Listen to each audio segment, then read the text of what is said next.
Magandang gabi mga kaibigan. Sa gabing ito, panibagong paksa ang ating talakayin.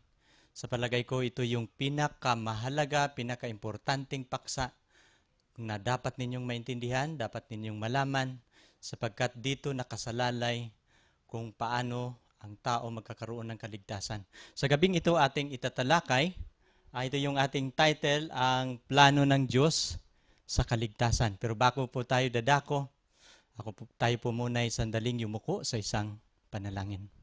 Aming dakilang Diyos, kayo po ang may akda sa lahat ng aming ginagawa ngayong gabi. Kami po ay nagpapasalamat sa inyo, Ama, na inyo itong niloob na kami po ay magkakaroon ng panahon para magkakaroon ng pangangaral sa pamamagitan ng media production. At umaasa kami na ito'y makarating sa mga bawat tahanan na naghahanap ng kaligtasan. Lalo higit sa lahat sa topic namin, Panginoon, na paano ba ang tao magkakaroon ng kaligtasan. Ito yung dapat nilang maintindihan. Loobin mo ng mga taong nagdanais na maligtas ay makapanood sa seryeng ito na aming gagawin ngayong gabi. Umaasa din kami sa inyong pangunguna. Pagpapalain ninyo ang bawat isa. Sa aming paggawa, ito po sana'y nakakalugod sa inyong paningin. Maraming salamat sa pagdinig mo sa aming dalangin. Ito po ang aming panalangin sa pangalan ng aming Panginoong Hesus. Amen. Okay, ito po yung ating topic ngayon. Ito yung magandang topic. Lalo bukas ating pag-aralan ang may kinalaman sa kautusan ng Diyos, no?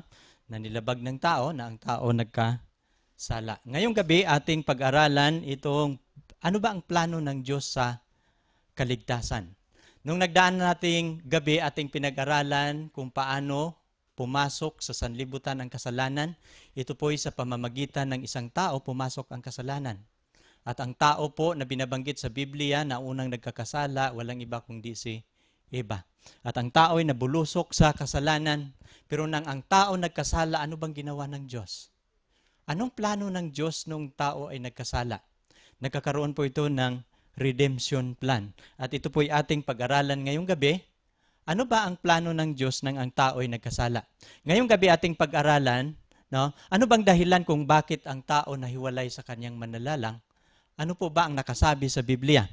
Now, kung ating babasahin ang sulat ni Propeta Isaias, ito po ay nakasulat sa Isaiah 59 verse 2. Ito po ang kanyang sulat, sabay po nating babasahin. Ito po, but your iniquity have separated between you and your God, and your sins have hid His face from you, that He will not hear. Na malinaw na sinasabi, kung atin pong Tagalogin, ang inyong, ano po ang dahilan kung bakit tayo nahiwalay sa Diyos? Ang inyong mga kasamaan, naghiwalay sa inyo at sa inyong Diyos. Ang dahilan po na tayo nahiwalay sa Diyos, walang iba kung ditong iniquities. Sa Tagalog po yan ay ang kasamaan. Ha? At ano pang naghiwalay sa Diyos?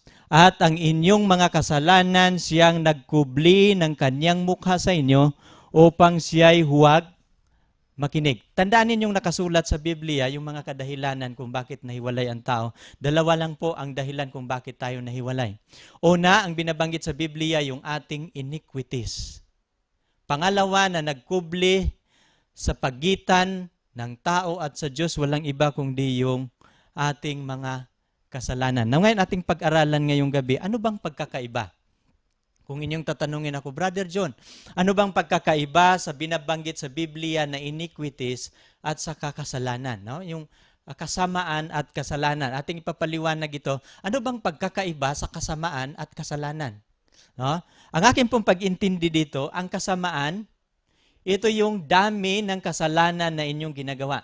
Ating napag-aralan yung nagdaang kahapon, ating pinag-aralan na ang kasalanan ay ang paglabag sa kautusan. Mayroon pong tatlong paliwanag sa Biblia kung ano yung kasalanan. Ang kasalanan ay ang paglabag sa kautusan. Kung labagin mo yung utos, kasalanan yan, magkakasala ka. At ang pangalawang definition ng kasalanan, yung napag-aralan natin sa nagdaang linggo, sa nagdaang araw, ating nalalaman na isa doon, ang lahat ng kalikuan, kasalanan. At ang pangatlong definition niya sa kasalanan, yung nakakaalam ng paggawa ng mabuti, hindi ginagawa, ito'y kasalanan. At kung magagawa tayo ng kasalanan, ito yung nagkubli sa kanyang mukha sa inyo, sa atin, upang siya huwag makinig. Pero itong kasamaan, ito po yung dami ng kasalanan natin ginagawa. Minsan tayo'y sasabihin natin yung isang tao kapag makikita natin na ang sama ng taong yan. No? Napakasama yan, napakasama mo, napakasama niya. Bakit mo nasasabi na ang tao ay napakasama? Sapagkat nalalaman mo na marami siyang ginagawang kasalanan. Ibig sabihin, ang kasamaan, ito yung level. Ito po yung patungkol sa level ng kasalanan na ginawa ng isang tao at siya po itinuturing na masama o ang kasamaan ay siya po dumating sa punto ng kasamaan, naranasan niya ang kasamaan sa kanyang buhay sapagkat marami ng kasalanan siyang paulit-ulit na ginagawa. At itong mga bagay na ito yung nagpahiwalay sa Diyos at sa tao. No? Tandaan natin, ang nagpahiwalay sa Diyos, ang ating mga kasamaan at ang ating kasalanan. Now ngayon, ito yung sulat ni Frank Braden. Sabi niya, nang pinalaya sila sa Garden of Eden, no? Habang nilabag nila ang utos ng Diyos, ito na yung kalagayan nila. At ito yung paliwanag ni Frank Braden. Sabi niya, when Adam and Eve sinned, they created a gap of separation between man and God. The sin of succeeding generation have widened and deepened that gap. No, ang sabi ni Frank Braden, nang si Adan at si Eva nagkakasala, gumawa sila ng bangin, pagitan sa paghihiwalay sa pagitan sa tao at sa Diyos. At ang kasalanan sa mga sunod-sunod na mga henerasyon, ito yung ang mga kasalanan ng bawat tao, bawat henerasyon. Ito yung nagpapalawak at nagpapalalim sa bangin. Ha? Titingnan ninyo itong larawan. Ito yung tao, ito yung Diyos. Pero anong nasa pagitan nila? Nagkakaroon ng gap. Ito yung sin. Ito yung bangin sa pagitan nila. Ito yung nagpapahiwalay sa tao at sa kanyang Diyos. Ang tao hindi na makakalapit sa Diyos at ang Diyos hindi na makakalapit sa tao. At may mga serye sa ating serye, may mga kadahilanan kung bakit pinasulat na lang ng Diyos ang Biblia sapagkat isang kadahilanan na pinasulat na lang niya ang kanyang salita, hindi na pwedeng magpapakita ang tao, hindi na pwedeng magpapakita ang Diyos sa tao. At ang tao, hindi na rin niya pwedeng makita ang kanyang Diyos. Sapagkat hindi na pwedeng magharap ang banal at ang isang makasalanan. Isa sa kanya malilipol. Kapag makikita natin ang Diyos ng mukhaan, mamamatay ang tao. Yan po yung nakasulat sa Exodus 33, no? 18 to 20. Now, ngayon, dito pa, kasunod, nung nagkakasala ang tao, hindi lang sila gumagawa ng pagitan, hindi lang siya gumawa ng bangin. Kundi sabi dia dito, great is the penalty of sin. Ano bang penalty niya? Napakalaki ang kaparusa ng kasalanan. Bakit? Sapagkat kamatayan lamang ang kabayaran nito.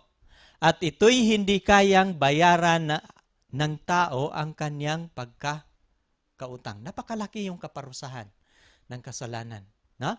Kaya nga hindi mo pwede, bakit napakalaki ang kabayaran? Bakit kamatayan ang kabayaran?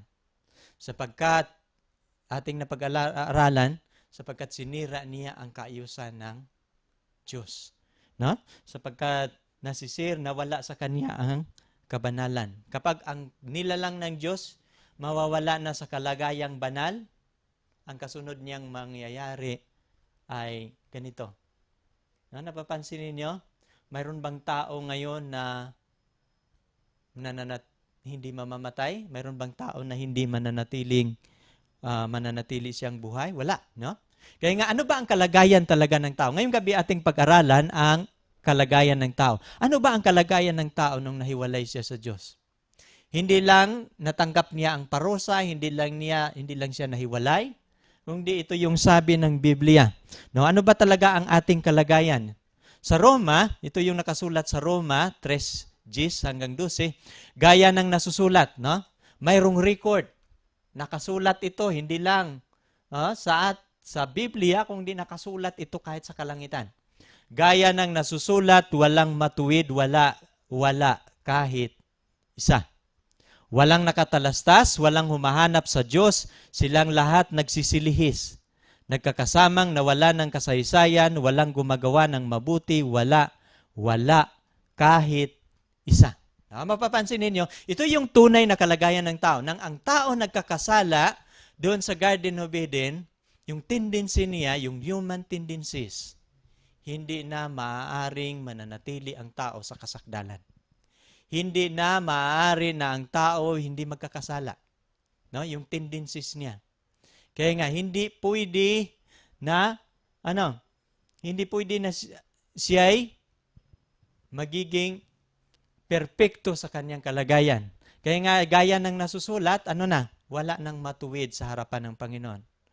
Wala kahit isa. Napapansin ninyo yung wala, binabanggit ng Panginoon ng dubling beses sapagkat ito yung tunay nating kalagayan. No, wala nang humahanap sa Diyos. Ito yung matinding kalagayan ng tao, no? Wala nang nakatalastas. No one understand ang tunay niyang kalagayan, hindi na niya nabatid. Wala nang humahanap sa Diyos. Maliban na sila'y nagiging makasalanan, hindi nila hinahanap ang Diyos. Kana majority sa mga tao ngayon, ang mga ngaral ang naghahanap sa kanilang tuturuan rather than ang magpapaturo doon sa tuturuan. Kaya mapapansin ninyo, ang mga nakakaalam sa salita ng Diyos ang pumupunta sa inyong tahanan kaysa kayo ang pumupunta sa bahay ng pastor. No? Wala nang humahanap sa Diyos. Silang lahat nagsisilihis. Ano bang ibig sabihin ng nagsisilihis? Mayroong daan na tuwid pero lumilihis doon sa daang matuwid. Magkakasamang nawala ng kasaysayan. Yung kahulugan ng paglalang sa kanila nawala na ngayon. No? Yung meaning ng life, no? Yung meaning ng kanilang paglalang ng Diyos nawawala na sa kanila. No? Nawala na sila ng kasaysayan. Walang gumagawa ng mabuti, wala kahit isa. No? Ito pa, sa 16. Ito yung resulta niya.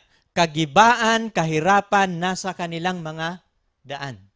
Sa totoo lang mga kapatid, hindi totoo na ang presidente ay siyang makapagbigay solusyon sa ating kahirapan.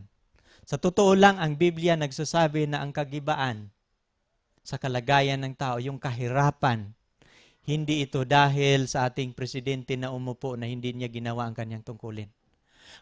Kung bakit mayroong kahirapan sa ating sanlibutan, ang sinasabi sa Biblia, kung bakit ito naranasan ng tao dahil ang tao, naranasan niya na siya'y nahiwalay sa Diyos at ang tao sinumpa dahil ang tao nagkakasala.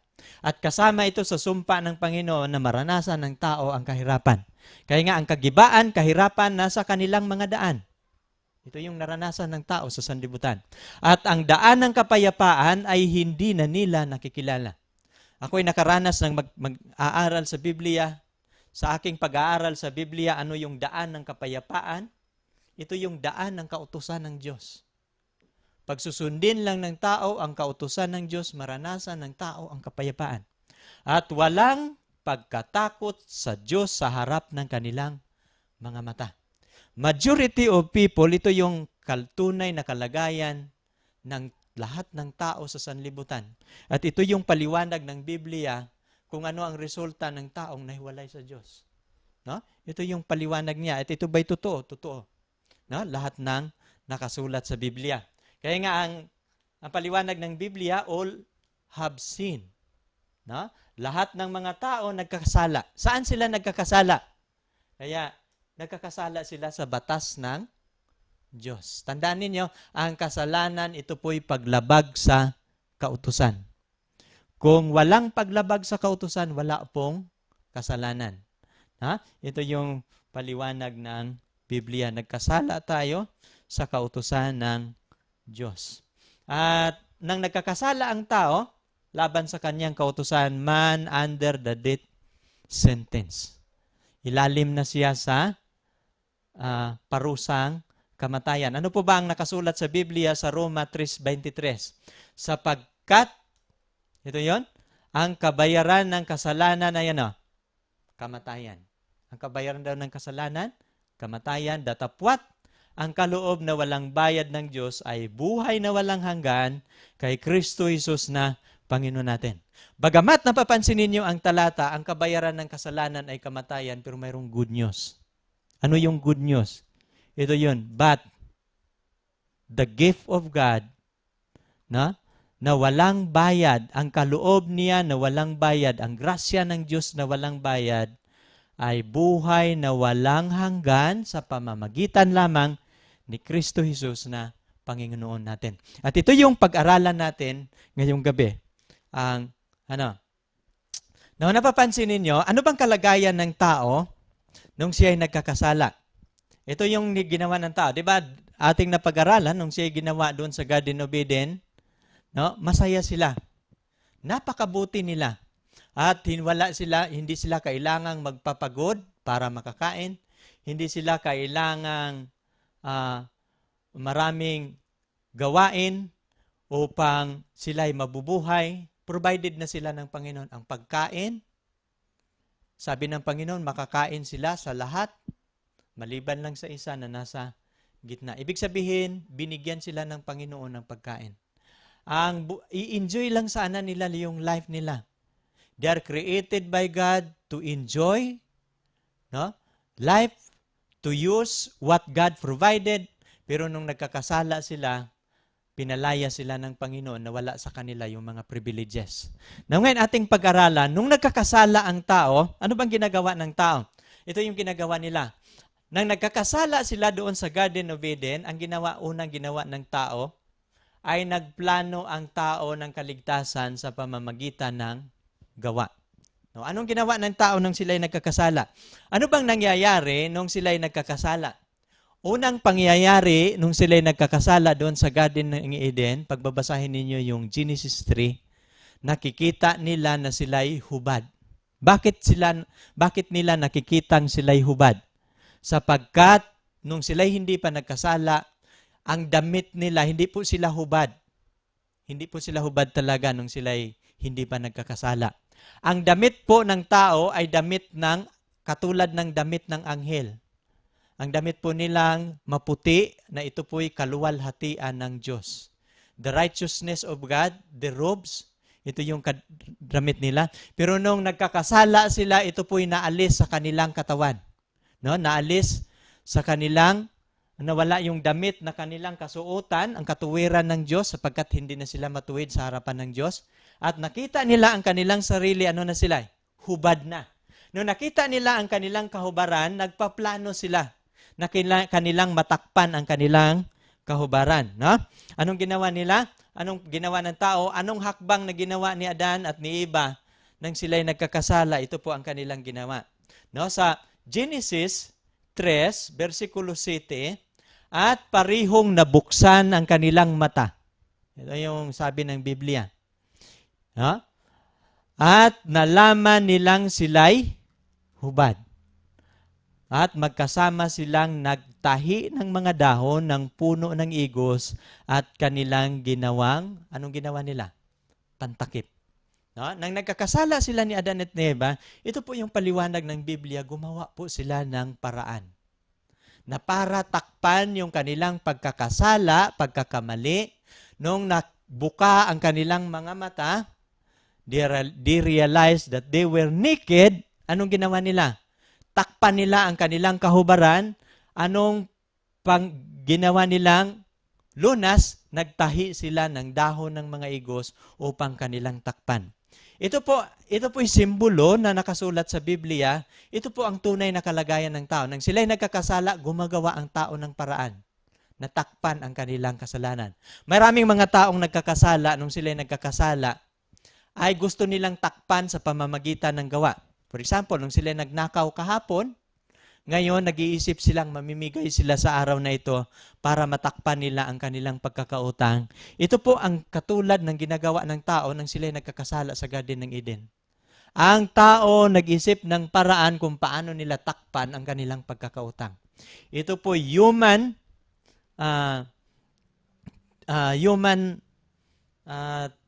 theory of salvation. Ito po'y makataong paraan paano sila maligtas. Ito pong ginawa ng tao. Kaya nga mapapansin ninyo, marami sa mga relihiyon ngayon, marami silang paraan na ginagawa paano sila maligtas. Pero yan ba ang paraan ng Diyos sa paggawa nila ng kasalanan sa kanilang harapan? Ito pong sulat, may magagawa ba ang taong iligtas ang kanyang sarili? Ito pong talata sa Jeremiah 13:23, may magagawa ba ang taong baguhin ang kanyang sarili? Ito pong pang-apat, man become helpless to change. Wala siyang pag-asang baguhin ang kanyang sarili. Anong sabi dito? Na makapagbabago baga ang Ethiopia ng kanyang balat o ang leopardo ng kanyang batik? Ito yung tanong ng Diyos. Kung magkagayoy, makapaggagawa naman kayo ng mabuti na bihasa ng gumagawa ng masama. Ito yung sabi ng Diyos. Ito yung, kapag ang tao nagiging masama, it is impossible to change himself. Imposible nang mababago ang kanyang kalagayan. Kaya nga ito yung sabi ng Diyos, makapagbabago baga ang Ethiopia ng kanyang balat. Ano ba yung balat ng Ethiopia? Kung nakakita po kayo ng mga taong itim, o mga negro na mga tao, tinawag na mga negro na mga tao, ito po ang kanyang balat. Pero kaya bang babaguhin ng negro o maitim na tao ang kanyang balat? Marami pong paraan ngayon paano mababago, pero may mga paraan. Ang leopardo ng kanyang batik, kayang babaguhin ng tiger ang kanyang batik-batik na balat. At kayo naman, kung magkagayoy, makakagawa naman kayo ng mabuti na mga bihasa ng gumagawa ng masama. Ito yung tunay na kalagayan. Imposible sa isang tao ang pagbabago sapagkat ito'y hindi kayang magawa ng isang tao na mababago ang kanyang sarili. Kaya nga sa lahat ng mga paraan ng tao, imposible na ang tao maligtas sa kanyang kalagayan sa sarili niyang paraan. Ito. Sa sulat sa Isaiah 64 verse 6, ito po yung nakasabi, sapagkat kaming lahat ay parang naging marumi. Sabi ni Isaiah. At lahat naming katuwiran naging parang basahang marumi. Ano ba yung katuwiran ng tao? Yung lahat na mabubuti naming gawa, pagtingin ito ng Panginoon, yung mabubuting, lahat naming katuwiran naging parang basahang marumi. At ang kalagayan ng tao, ito yung paliwanag sa Biblia, at nalalantang gaya ng dahon kaming lahat. At tinangay kami ng aming mga kasamaan na parang hangin. Napapansin ninyo, lahat ng mga tao, kung mayroon para daw nalalantang dahon, hindi talaga mababago na magiging sariwa, lahat maranasan ng tao na siya ay nalalanta. O lahat, ang ibig sabihin, lahat ng paraan ng tao na siya ay malinis sa harapan ng Diyos, katulad siya ng dahon na siya ay hindi mananatiling sariwa kundi nalalanta. At ito yung tunay niyang kalagayan, tinangay kami ng aming mga kasamaan. Anong kalagayan niya? Wala kang magagawa sa iyong buhay kundi itatangay ka ng iyong sariling kasamaan. At na parang hangin. Ito yung kalagayan ng tao. Kaya pag titingnan mo yung tao, man is hopeless to save himself. Ang tao, walang pag-asa na iligtas ang kanyang sarili. Titingnan ninyo itong larawan. Ito po'y ginuhit lang ng ating mga sikat na mga pintor. Pero ito po yung tunay na kalagayan ng tao. Anumang gagawin ng taong pagbabago, paglilinis sa kanyang sarili, hindi niya kaya itong baguhin without the aid of God. Kaya ang tao, ito yung tunay na kalagayan, mga kapatid, sa ngayon sa Biblia. Ang tao walang pag-asang babaguhin ang kanyang sarili. Ito po ang Diyos. Sapagkat siya ang Diyos, Diyos na mahabagin. Pagpag-aralan ninyo yung attribute ng Diyos. Ito po'y mababasa natin sa Exodus 33 o 34. Mababasa natin sa 34, 6-7. Ang attribute po ng ating Panginoon, siya po'y Savior. Siya po'y gracious God. Pag titingnan natin, sapagkat siya po ay Diyos na mahabagin. Mayroon pong mga sulat sa awit, katulad ng sulat sa awit 89, verses 13 to 14.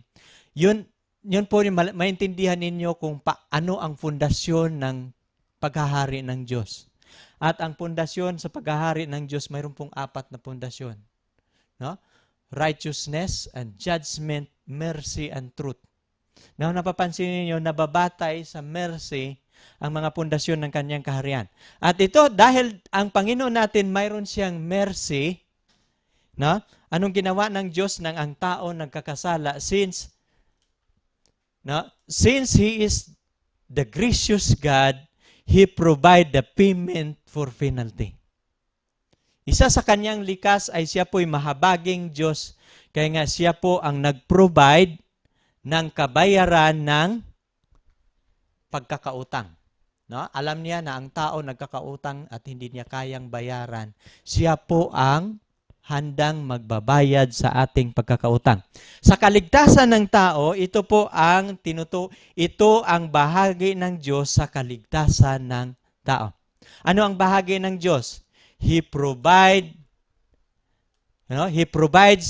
the payment for penalty.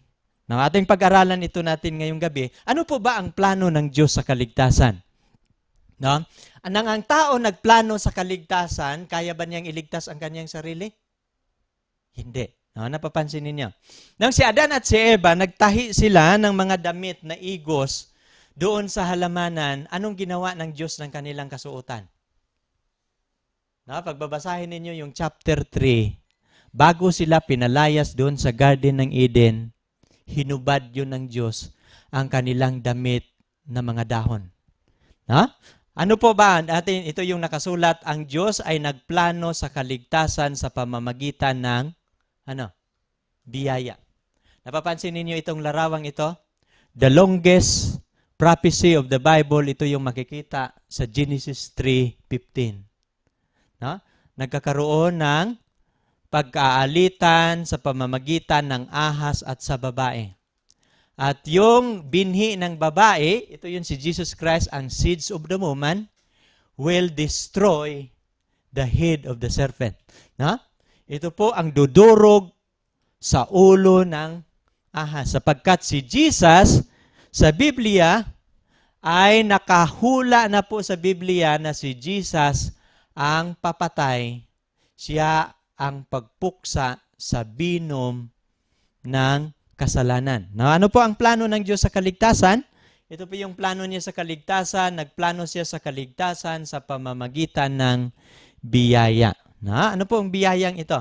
Sa Genesis, ano po ang plano ng Diyos sa kaligtasan ng tao? Sa Genesis 3:21, napapansin ninyo,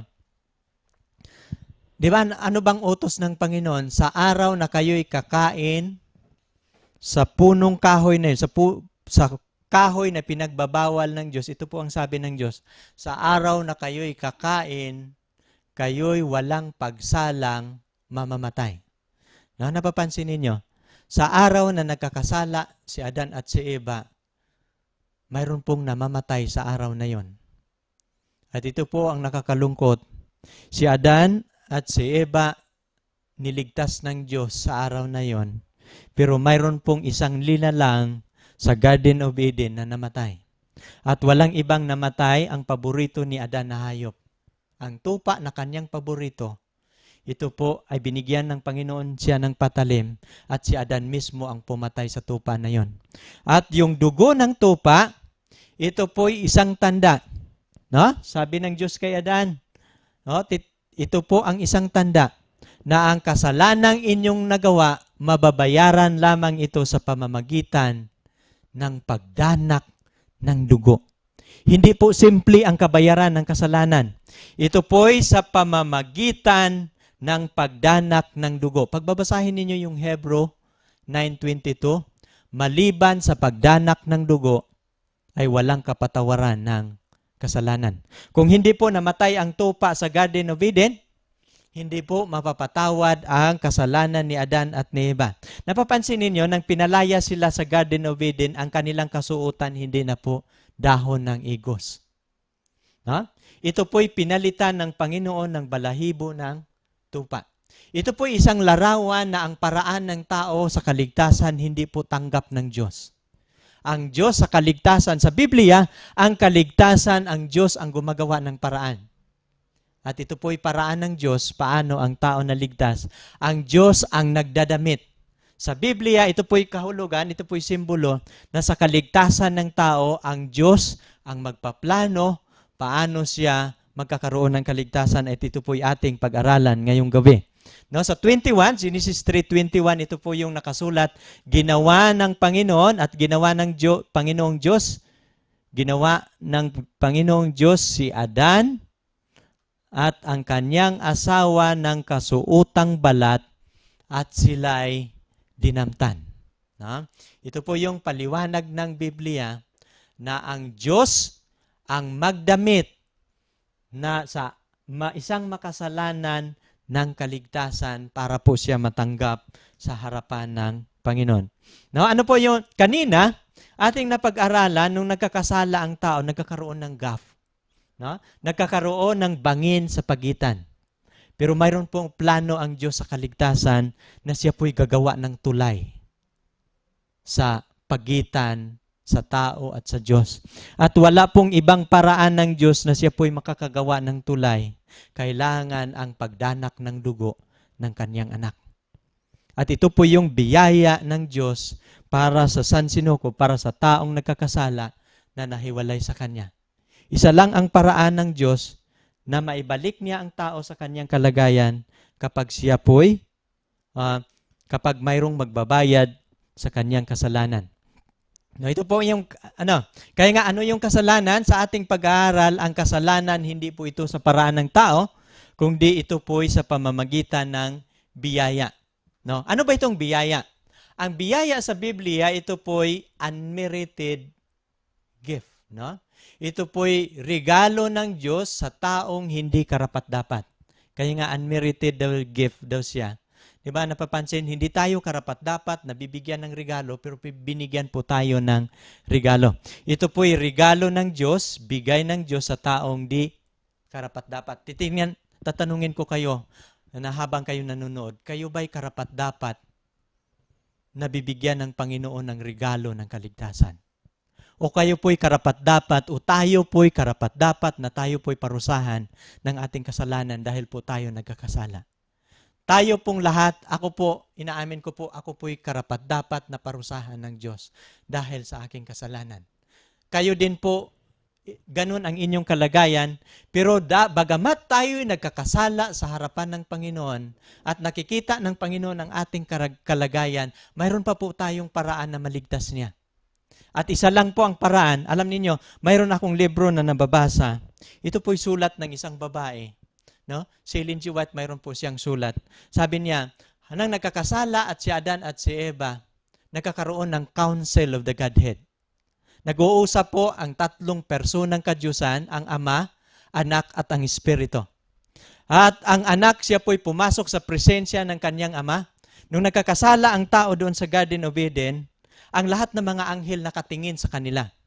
Nung tiningnan sila ng lahat ng mga anghel, tiningnan nila ang pag-uusap ng ahas at ang babae nung hinawakan na ni Eva yung prutas na pinagbabawal ng Panginoon, ang mga anghel na naghawak ng mga alpa sa harapan ng Panginoon, sapagkat kung saan si Jesus Christ, nandun yung mga anghel, hawak nila yung mga alpa.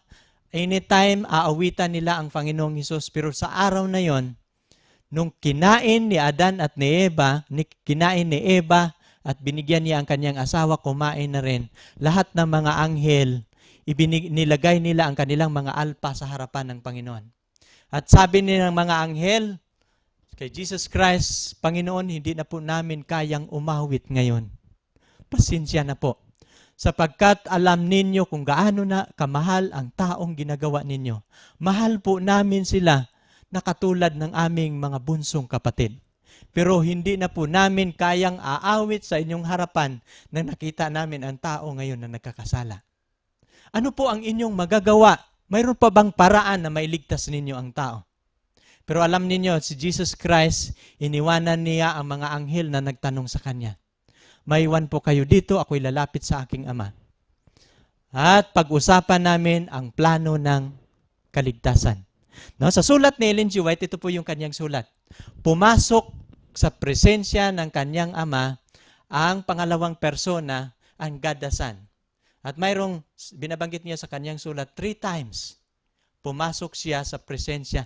3 beses pinag-usapan ng kadyusan anong paraan may liligtas nila ang tao sa kanilang kalagayan. At ito po yung kanyang sulat.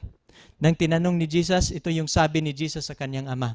Ama, mayroon pa bang paraan na mailigtas natin ang tao sa kanyang kalagayan? Siya po'y nahiwalay, siya po'y nagkakasala ngayon, at katulad ng anghel na pinalayas, at sila din ay hindi na sila karapat-dapat na makabalik pa sa ating presensya. Ano po ang ating plano? No? Nang pinag-aralan, nag-usap yung 3 persona, ito po yung sinabi ng Ama. Anak, mayroon lang isang paraan na may ligtas natin ang tao. Maliban kung isa sa atin, bababa siya sa lupa. Siya po'y mag-anyong tao, siya po'y mamumuhay na magiging tao, hubarin niya ang kanyang pagka-Diyos. Siya po'y mamumuhay bilang tao 100%. No, mamumuhay siya sa loob ng 30 taon. Susundin niya ang kautusan ng Diyos, susundin niya ang salita ng Diyos, ano po ang nakasulat patungkol sa kanya sa Biblia, susundin po niya na hindi po siya magkakamali. At kung siya ay magkakasala, magkakamali, mahihiwalay siya sa aking presensya. No? Mapapansin ninyo, ito po delikadong plano ang gagawin ng Diyos. No? At ito po sabi ni Jesus Christ sa kanyang Ama. Ama, kung yan lang po ang paraan na maligtas ng tao, I am willing to die in behalf of man. No? Sabi niya, para sa tao ako po'y willing na mamatay. Kaya nga ito po yung ating pag-aralan. Kaya nga nung dumating si Jesus Christ sa ating sanlibutan, si Jesus Christ po ang biyaya ng Diyos. Walang ibang biyaya niya, walang ibang regalo ng Diyos na binibigay ng tao, kundi ang kanyang bugtong na anak. No? Ating pag-aralan itong regalo ng Diyos. No? Ano po ang napapaloob sa plano ng Diyos sa kaligtasan para sa tao? Ito po yung napapaloob, ito po yung sulat ni Apostol Pablo, no? Ito po ang kaloob ng Diyos sa Efeso 2:8 hanggang 9. Ano po ang sulat dito? Sapagkat sa biyaya kayo nangaligtas sa pamamagitan ng pananampalataya. Saan daw ang tao naliligtas? Ito ba'y sa pamamagitan ng ating mabuting gawa? Maraming mga tao nagsasabi, ay gumawa naman ako ng mabuti. No? Araw-araw ginagawa ko ay mabuti, ligtas ako pagdating ng araw. Sa paraan mo yon, kapatid. Yun yung pananaw. No? Pero ang kaligtasan sa Biblia, hindi po ito sa pamamagitan ng ating gawa, kundi ito po'y sa kaloob ng Diyos. Kaya nga ating pag-aralan ito, pakinggan mo ito ng mabuti. Sapagkat sa biyaya kayo nangaligtas sa pamamagitan ng pananampalataya. Ang kaligtasan ng tao sa pamamagitan ng biyaya. At itong biyayang ito, tatanggapin mo ito sa pamamagitan ng pananampalataya. Kung mayroong biyaya, matatanggap mo ito sa pamamagitan ng pananampalataya. At ito pa yung paliwanag niya, at ito'y hindi sa pamamagitan ng inyong sarili. Ang kaligtasan daw, hindi daw ito sa ating sarili. Kung hindi, ito yung ibig sabihin, kapag mayroong kaligtasan, hindi po ito nagmumula sa tao, hindi po ito nagmumula sa inyong sarili, kundi ang kaligtasan saan po nagmula? Ito po'y nagmula sa Diyos. Sapagkat sa Biblia, ang Diyos po ang nagpaplano ng inyong kaligtasan, hindi po kayo. Kung kayo ang nagpaplano sa inyong kaligtasan, taliwas po yon sa sinasabi ng Biblia. Ang kaligtasan, ito'y hindi sa pamamagitan ng inyong sarili, kundi ito'y kaloob ng Diyos. Tandaan niyo, ano yung kaligtasan? Ang kaligtasan, ito po'y regalo ng Diyos. Ito po'y kaloob ng Diyos. Ano pang sabi niya sa 9? Hindi sa pamamagitan ng mga gawa. So kung gawa ang basihan mo sa iyong kaligtasan, sablay po yon. Sapagkat sa Biblia ang kaligtasan ay hindi sa pamamagitan ng gawa, upang ang sino man ay huwag malaki. Alam niyo mga kapatid, kung kaya lang iligtas ng tao ang kanyang sarili sa kasalanan, hindi na kailangan mamatay si Jesus Christ para sa makasalanan.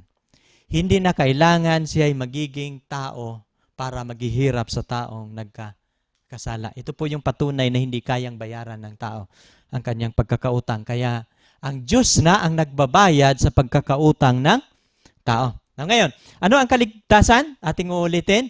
Ang kaligtasan ay sa biyaya. Sa biyaya po ang kaligtasan. At ito, anong biyaya ng Diyos? Nang hindi pa namatay si Jesus, nung hindi pa napako sa krus ang kanyang si Jesus Christ, mula sa panahon ni Adan, sila po'y they look forward for their salvation. No? For example, sa panahon ni Adan, no, ang kaligtasan palagi silang nakatingin sa the promised Messiah. No? Kasi palagi silang nakatingin sa kanilang tagapagligtas sa malayo.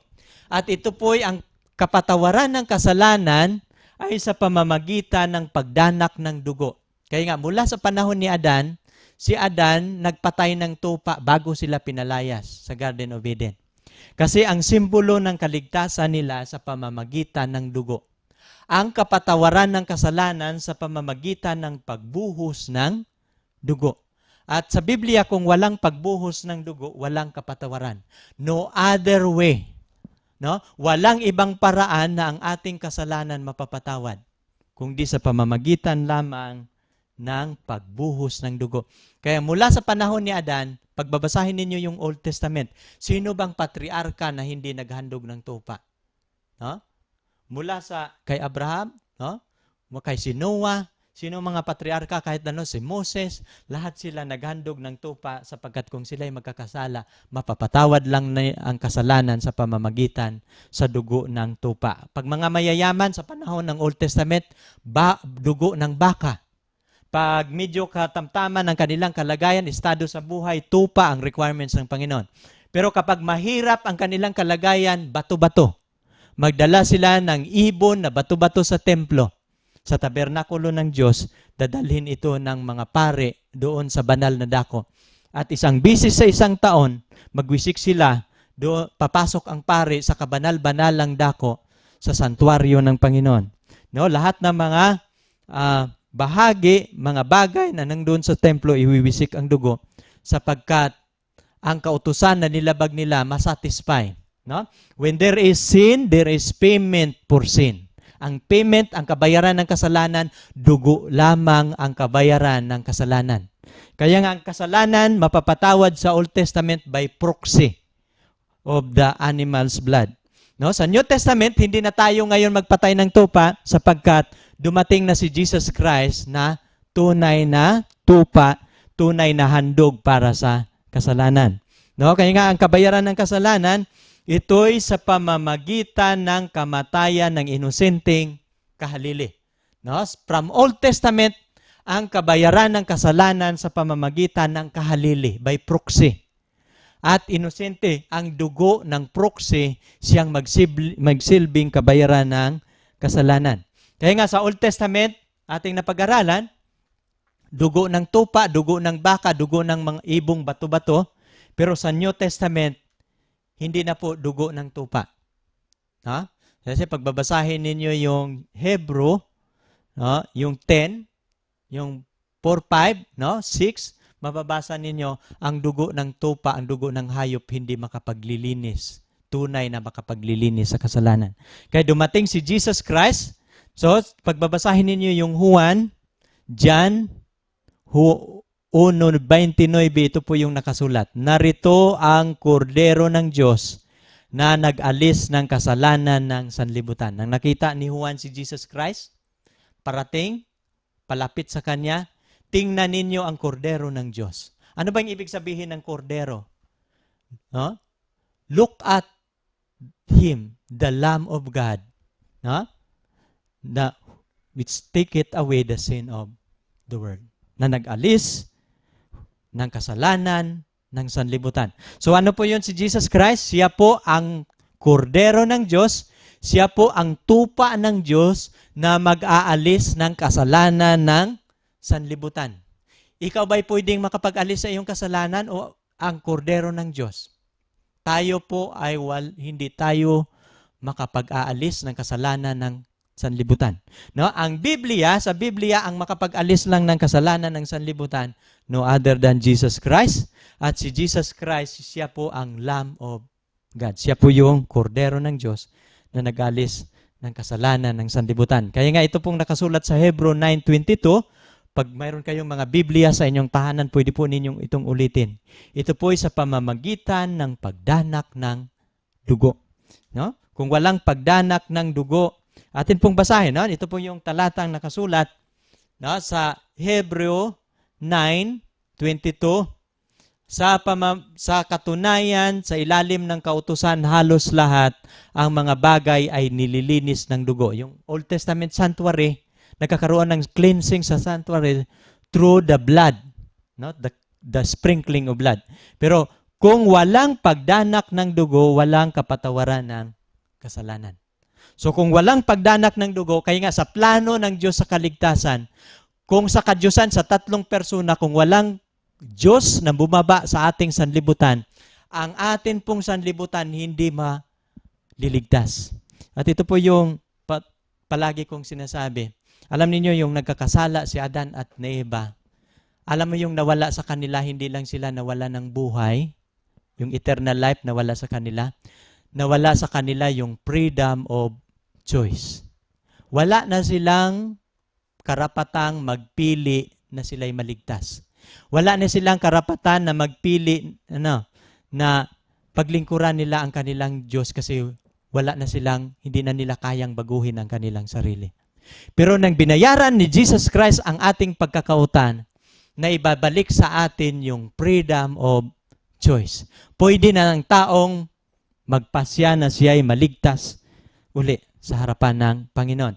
So ano yung grasya ng Diyos? Ano yung kaloob ng Diyos? Ano yung biyaya ng Diyos? Sa kaligtasan ng tao, ang biyaya ng Diyos no other than Jesus Christ.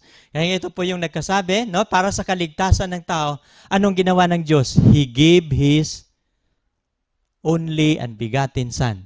Ito yung mababasa natin, sapagkat gayon na lamang ang pagsinta ng Diyos sa sanlibutan, ibinigay niya ang kanyang bugtong na anak, upang ang sino mang sa kanya'y sumasampalataya huwag mapahamak kung hindi magkakaroon ng walang hanggang buhay. Tandaan ninyo, maraming mga taong nag-iisip na yung paghihirap ni Kristo sa cross ay para sa buong sanlibutan, para sa lahat ng mga tao. Totoo po yun.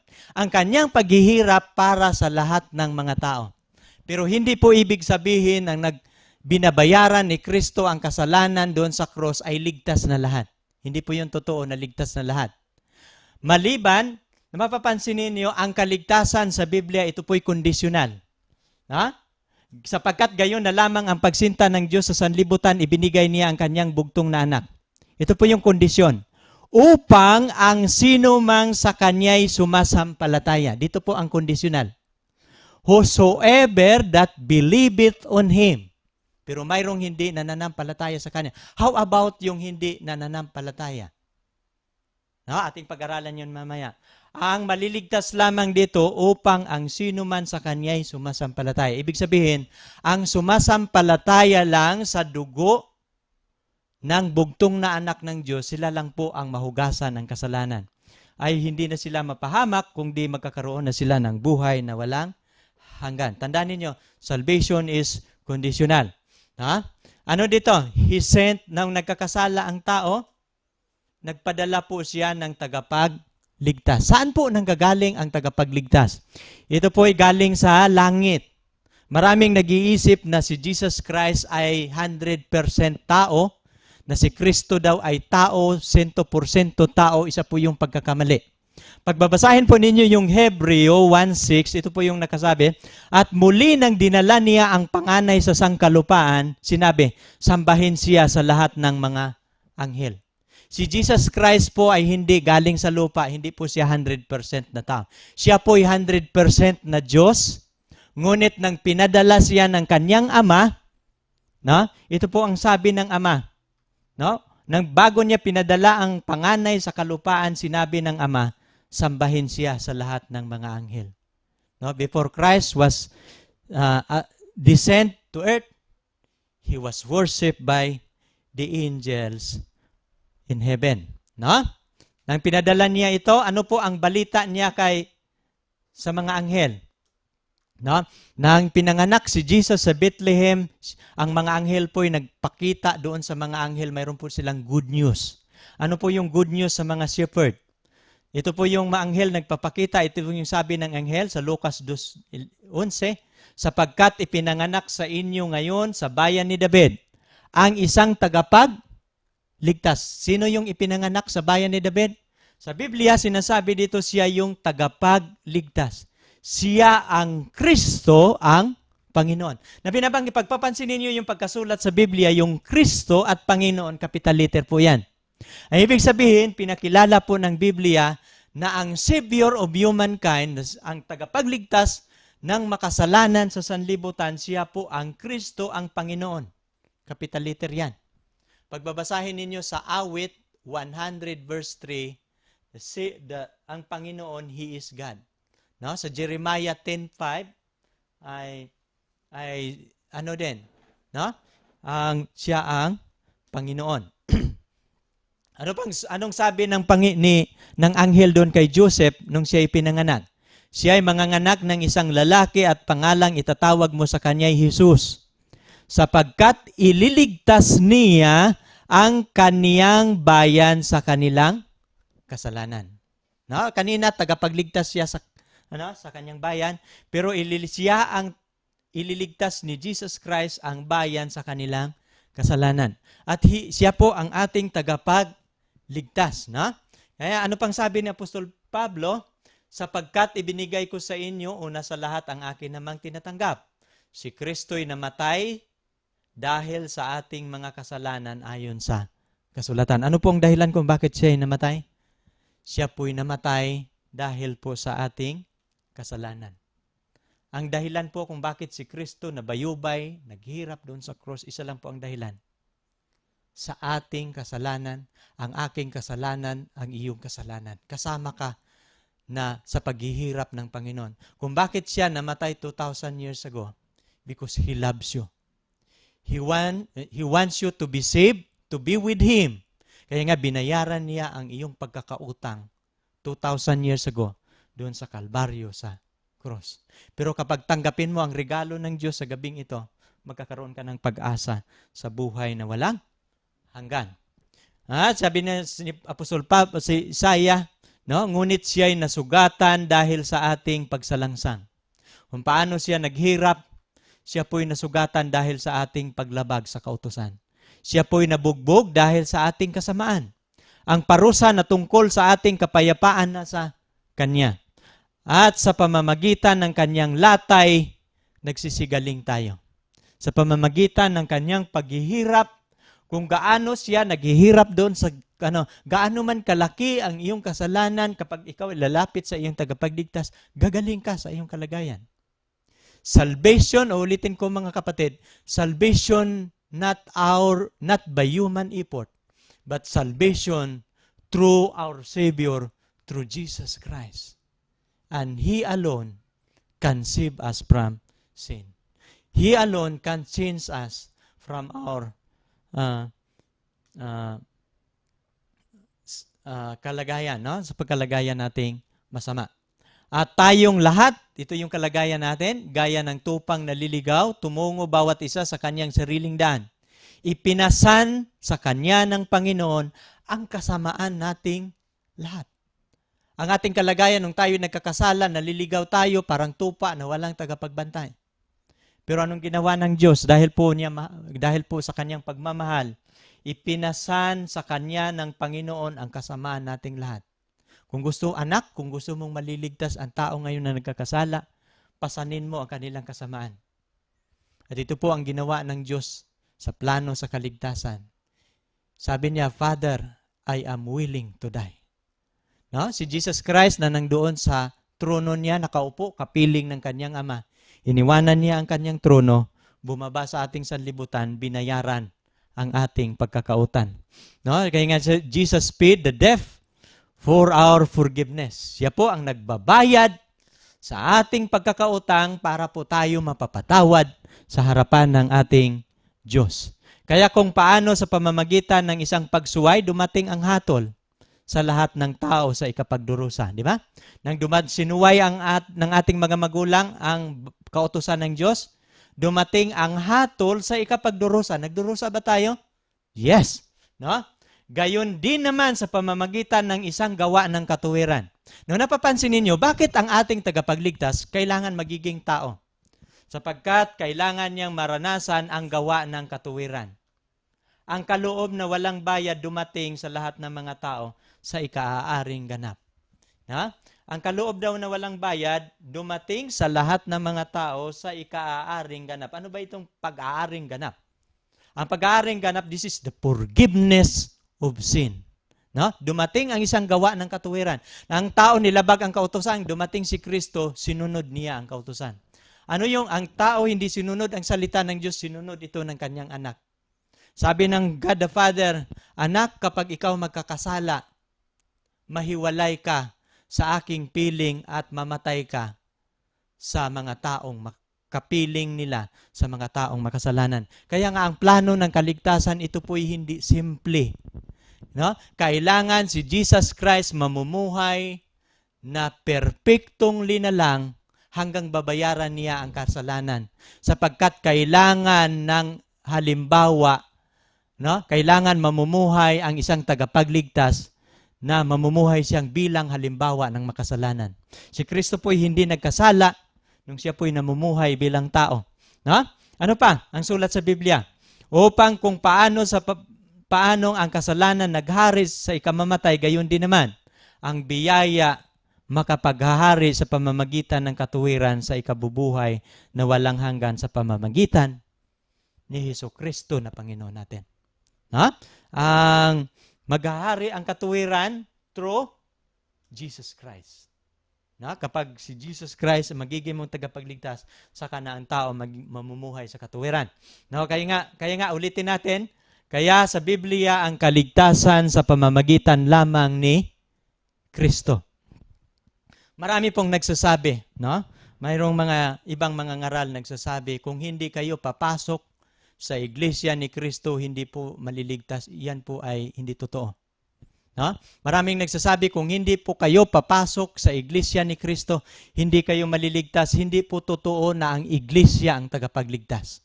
Uulitin ko, ano bang nakasulat sa Biblia? Ito po yung nakasulat sa Biblia.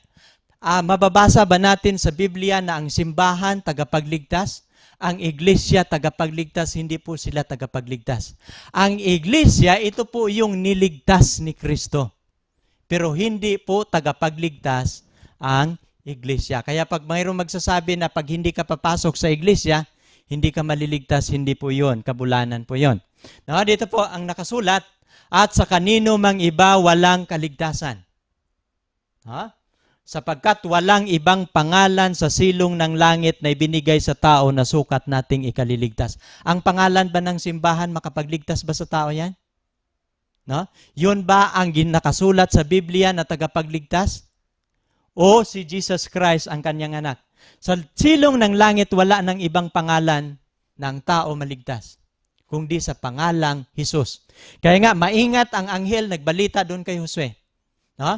Ang batang ipinanganak, pangalanan mo siyang Jesus.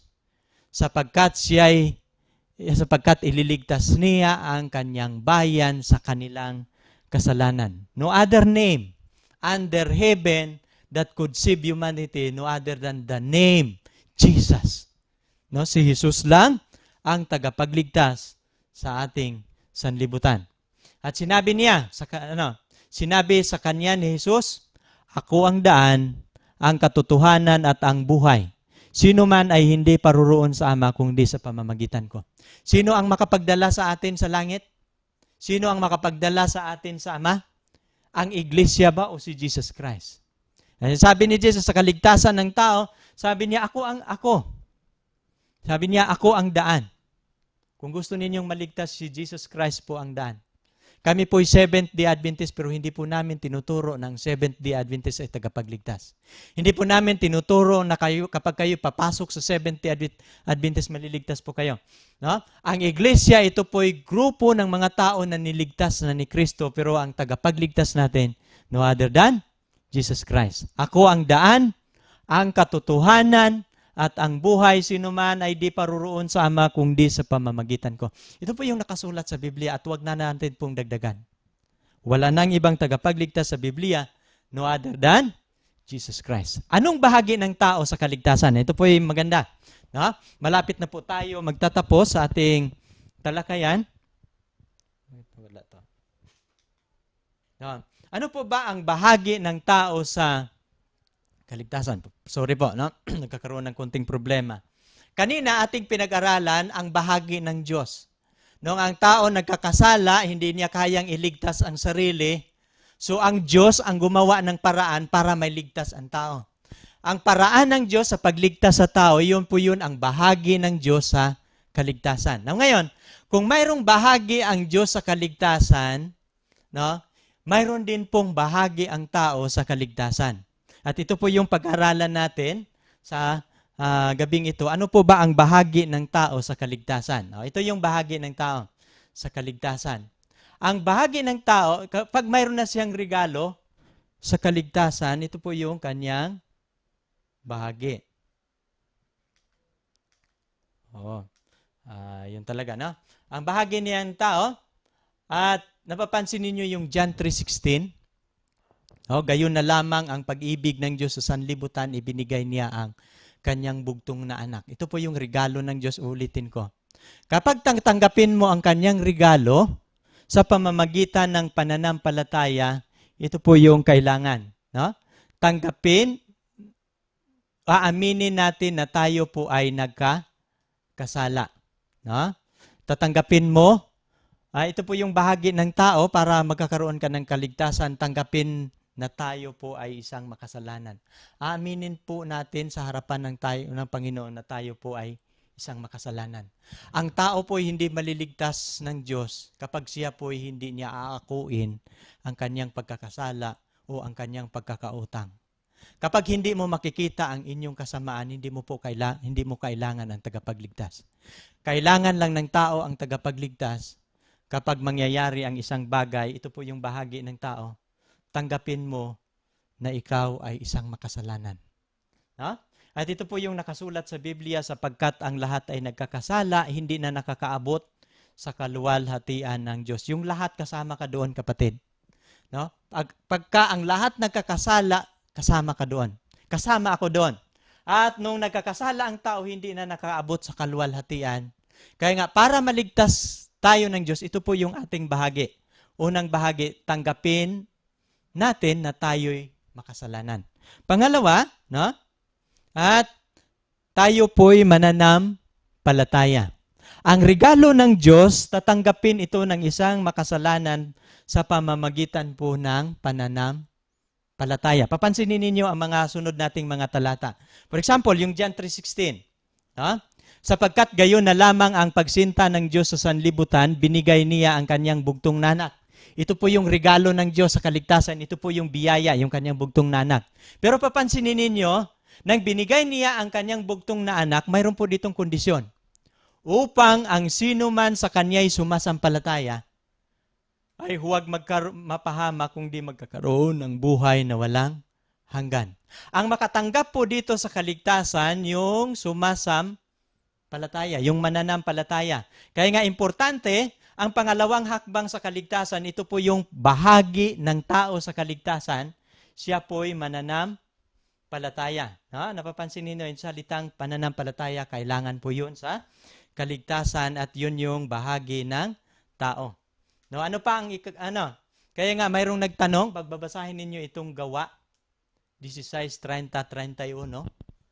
Pagbabasahin niyo yan, mayroong karanasan diyan si Pablo at si Silas na sila po'y kinulong dahil sa kanilang pangangaral at sila po'y nag-aawit sa kalagitnaan ng gabi, nag-aawitan sila sa loob ng kulungan. Nasira po yung kulungan, nawasak yung mga kulungan at yung mga tao na nakakulong, pati yung bantay, yung bantay na nagbabantay doon sa kulungan, hinugot niya yung kanyang espada, gusto niyang patayin yung kanyang sarili. Pero nang narinig ni Pablo ang espada na hinugot niya sa kanyang sakuban, sa kanyang kilalagyan, sabi ni Pablo, kapatid, huwag mong gagawin yan. Kami po'y naririto, nandito po kaming lahat. Pero ito po yung tanong ng isang tao, no? Ng isang bantay, nang sila'y nailabas. Ito po yung sulat, nang sila'y mailabas, sinabi niya, mga Ginoo, ano ang kailangan kong gawin upang maligtas? Diba? Maaaring ngayong gabi, ito din po ang tanong ninyo. Kapatid, anong gagawin ko para maligtas? Ito din yon ang tanong ng milyon-milyon ka mga tao sa buong daigdig. Gusto nilang maranasan ang kaligtasan. Pero ito din yung maaari ninyong tanong ngayong gabi. Mga Ginoo, anong kailangan kong gawin upang maligtas? Pero ito po yung nakasulat sa paliwanag ni Apostol Pablo sa 31. At sa kanila'y sinabi, mananampalataya ka sa Panginoong Hesus. Maliligtas ka, ikaw at ang iyong sambayan. Pero alam ninyo, umuwi ang sundalong ito. Nangaral si Pablo kasama ang kanyang asawa at anak at buo nilang pamilya binabautismuhan sa gabing yon. Sapagkat sila po'y nakakaranas na sila po'y nananampalataya sa kanilang tagapagligtas. Saan tayo mananampalataya? Hindi sa mga relihiyon na nagtuturo kung doon tayo mananampalataya sa isang tagapagligtas na namatay para sa makasalanan. Kapag ikaw mananampalataya na si Kristo ang iyong tagapagligtas, ang dugo po ni Kristo, no? Alam niyo nung napako si Kristo doon sa cross, bawat dugo na nabuhos mula sa kanyang kamay, mula sa kanyang tagiliran, mula sa kanyang noo, bawat dugo na nabuhos doon kapag ang tao mananampalataya, million, even billion of people, no, will be saved. Kapag ikaw, at kasama ka na doon, kapag ikaw mananampalataya na si Kristo, si Jesus Christ ang iyong tagapagligtas, huhugasan ni Kristo ang iyong kasalanan right now. No, ngayon, ito yung, pero ito po yung kondisyon. Kaya tandaan niyo ang kaligtasan, ito po yung kondisyon. Ang sumasampalataya sa Kanya, hindi hatulan. Ang hindi sumasampalataya, anong ginawa? Anong mangyayari? Ang hindi sumasampalataya, hinahatulan na. Ito po'y nakasulat sa Gawa. Juan 3:18. No? Hindi Gawa. Sapagkat hindi siya sumasampalataya sa pangalan ng bugtong na anak ng Diyos. So, ano ang bahagi ng tao sa kaligtasan? Kailangan po siyang mananampalataya. No? Ano po ang ikatlong bahagi ng tao sa kaligtasan? Maliban na siya'y aaminin na siya, o mananampalataya siya, ito po ang pangatlong bagay na iyong gagawin para sa iyong kaligtasan. Ano ang iyong gagawin? Tanggapin si Kristo na tagapagligtas at Panginoon sa iyong buhay. Ano pa ito kaimportante? Hindi lang sapat na ikaw ay mananampalataya sa sakripisyo para sa kasalanan. Ito po ang kasunod na hakbang na iyong gagawin. Pagkatapos kang mananampalataya na si Kristo nagbabayad sa iyong kasalanan, ito po ang kasunod na hakbang na iyong gagawin. Huwag mo siyang pabayaan na magiging malayo sa iyong buhay. Tatanggapin mo siya, si Kristo, na tagapagligtas at Panginoon. Hindi mo lang siya tanggapin na tagapagligtas, kundi Panginoon ng iyong buhay. Ano bang ibig kong sabihin? Papasukin mo siya sa iyong buhay na siya po ang magpupurma para ito sa iyong pagbabago. Ang buhay na walang Kristo, hindi po mababago ang buhay kung hindi mo siya tanggapin sa loob ng iyong buhay. No? Ito po yung talata na ating babasahin. No? Sa Juan, ito pong talata natin, Juan 1:12, datapwat ang lahat sa kanya'y nagsisitanggap. No? Ang lahat na gustong maliligtas, tatanggap. Ay pinagkalooban niya sila ng karapatang magiging anak ng Diyos. Ang lahat na tatanggap kay Jesus Christ sa kanilang buhay, mayroon na silang karapatang magiging anak ng Diyos sa makatuwid bagay nagsisampalataya sa kanyang pangalan. Ano po itong yung tanggapin si Kristo bilang Panginoon? Ano po itong, gusto kong i-underscore itong salitang Lord, Panginoon. Hindi lang natin siya tanggapin na tagapagligtas, tanggapin din natin siyang Panginoon. Ano ba ang ibig sabihin? No? Ano ba ang definition sa salitang Lord o Panginoon? Ano ba ang ibig sabihin? Maraming mga taong tumatawag sa Panginoon pero hindi nila naintindihan ang kataga no, ang kahulugan sa salitang Panginoon. Pag inyo, gusto po ninyong maintindihan, mababasa po ninyo yan sa Lucas 4:46. Tandaan ko ang talata, hindi ko na sinulat dito yung talata. Lucas 4, Lucas 6:46. No, iuulitin ko yung talata. Kung gusto ninyong maunawaan ang salitang Panginoon, basahin po ninyo yan sa Lucas 6:46. Ano pong nakasulat doon? Memorize ko po yung talata.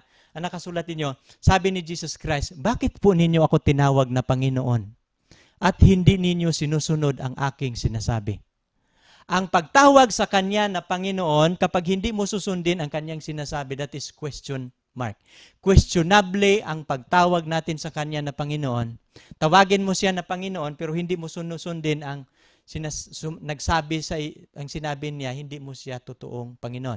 Ang salitang Panginoon, katulad po yun sa salitang Ginoo. O mayroon pang Sir. No? Kapag ikaw ay namasukan ng trabaho, ang iyo pong amo, ano po ang sasabihin ng iyong amo? Siya po ang iyong master, siya po ang iyong Panginoon. Kapag ikaw namasukan ng trabaho, pabrika man yan o sambahayan o isang kasambahay, kapag ang iyong amo mayroong sasabihin, kapag hindi mo susundin, ang sinasabi ng iyong amo, ang iyong sinasabi ang masusunod sa halip ng iyong amo, hindi po siya totoong Panginoon. Ganon din po sa Diyos.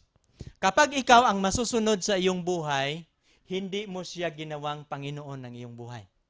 Kapag tanggapin mo siyang tagapagligtas, gagawin mo din siyang Panginoon. No? Hindi na ikaw ang magdadrive sa iyong buhay, siya na ang mangangasiwa sa iyong buhay. Kapag si Kristo na ang mangangasiwa sa iyong buhay, doon na mag-umpisa ang pagbabago ng iyong anyo mula sa pagiging kasalanan patungo sa kabanalan. Ha? Anong kasunod? Bakit kailangan siyang tanggapin? No, ito yung sulat ni Apostol Pablo. Si Apostol Pablo mangangaral, katulad si Apostol Pablo patay na ngayon. So ang mga aral ni Apostol Pablo, kami po ang magpapatuloy ng mga ngaral. Pero ito yung sabi ni Apostol Pablo, sapagkat ibinigay ko sa inyo una sa lahat ang akin namang tinatanggap. Sino yung tinatanggap niya? Tinatanggap niya si Jesus Christ. Itong Jesus Christ na kanyang tinatanggap, gusto niyang ibibigay. No, ito yung ginagawa ng mga ngaral. Sabi niya, sapagkat ibinigay ko sa inyo una sa lahat ang akin namang tinatanggap. Na si Jesus, na si Kristo namatay dahil sa ating mga kasalanan ayon sa kasulatan. Pero si Apostol Pablo, tinatanggap niya si Jesus Christ.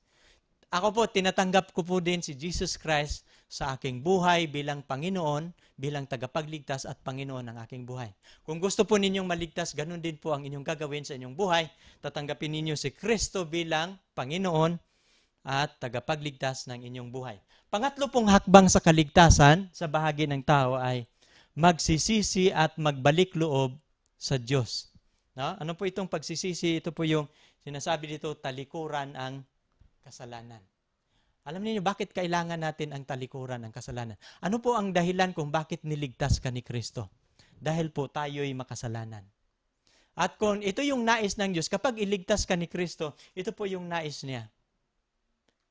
Hindi po magiging kompleto ang kanyang pagligtas sa iyo kapag ikaw ay mananatili sa kasalanan. No? Pagbabasahin ninyo yung Matthew 1:21, He will save His people from their sin. No? Yung grammar, pag titingnan niyo, He will save His people from their sin. Hindi po nakasabi doon sa English grammar na He will save their people in their sin. Mayroon po yung pagkakaiba. Iligtas ang tao sa kanilang kasalanan. Yung from their sin, ang kahulugan po niyan ay kapag ililigtas ka ni Kristo sa kasalanan, iiwanan mo po ang kasalanan. Kaya nga ang bahagi ng tao sa kaligtasan, ano po ang bahagi? No?